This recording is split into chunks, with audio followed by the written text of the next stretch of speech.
गांव से रेहावली तक उटंगन नदी में एक बार फिर जलभराव के साथ उठने लगी लहरें। कई सालों से पानी संचय के लिए लड़ाई लड़ रही सिविल सोसाइटी ऑफ आगरा ने नदी पर बांध निर्माण के लिए जरूरी आंकड़ों के लिए एक नई उम्मीद से रेहावली से अरनौटा तक ड्रोन मैपिंग कराई है। ड्रोन मैपिंग से कई वर्षों से लंबित रेहावली बांध योजना का सुगम रास्ता बनाने का फिर से एक नई ताकत के साथ बीड़ा उठाया है।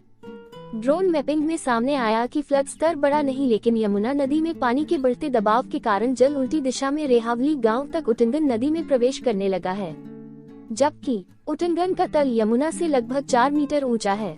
हालांकि सामान्य स्थिति में यमुना का पानी उटंगन में नहीं जा सकता, लेकिन इस समय जो बैकफ्लो हो रहा है वह जल संरक्षण के लिए अच्छा अवसर है।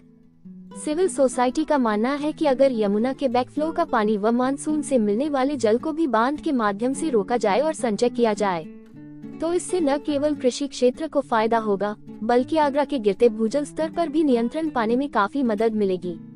साथ ही बांध की मदद से आने वाले पर्व पर आगरा से बटेश्वर तक शुद्ध पानी की पूर्ति की जा सकती है। इससे पहले भी सिविल सोसाइटी के सचिव जिला पंचायत से भी इसके लिए अनुरोध कर चुके हैं। अनुरोध पर विभाग के उन सवा जिला पंचायत अध्यक्ष ने रेहावली बांध का प्रस्ताव जल्द तैयार करने को कहा है। साथ ही सिंचाई विभाग के अधीक्षण अभियंता को इस दिशा में तेजी लाने के निर्देश भी दिए हैं। सचिव डॉक्टर अनिल शर्मा ने बताया कि उटंगन नदी का उद्गम जयपुर की बैराट पहाड़ियों में है। इसे राजस्थान में गंभीर नदी के नाम से जाना जाता है। नदी का 222 किलोमीटर हिस्सा राजस्थान सिंचाई विभाग और 66 किलोमीटर सिरोली से रेहावली तक उत्तर प्रदेश सिंचाई विभाग के अधीन है। खनुआ बांध से जल आपूर्ति बंद होने के बाद नदी उपेक्षित हो गई। रेलवे के फतेहपुर सीकरी कोटा सेक्शन, आगरा कैंट धौलपुर और फतेहाबाद बटेश्वर सेक्शन पर बने पुलों से यह नदी गुजरती है। संस्था द्वारा ड्रोन स्थल निरीक्षण में संस्था के सचिव अनिल शर्मा, पूर्व पत्रकार राजीव सक्सेना, ग्राम प्रधान लायक सिंह, फोटो जर्नलिस्ट असलम सलीमी और ललित रजौरा प्रमुख रूप से शामिल रहे लोगों से इसी मुद्दे पर बात करते हैं। लोग यहाँ पर आए हैं ये देखने के लिए ये पानी कितना है, और जो जहाँ पे उटंगन यमुना से मिलती है वो भी हम देखना चाहते हैं। अभी यमुना ने बैक मारना शुरू नहीं किया है, लेकिन खुशी की बात यह है कि उटंगन में पानी आ रहा है, जिसके लिए हम लोग प्रयासरत हैं।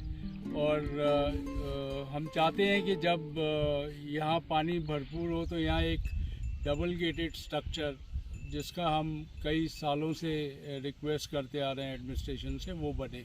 धन्यवाद। नमस्कार। इस समय हम उटंगन के क्रिया घाट पर खड़े हुए हैं और यहाँ हमारे आने का मकसद है बांध के लिए संभावनाओं की तलाश को बल देना। हम चाहते हैं कि आगरा का ये इम्पोर्टेंट ये रिवर सिस्टम है और रिवर सिस्टम का पार्ट है उटंगन, और इसमें भरपूर पानी आता है, पर रुक ना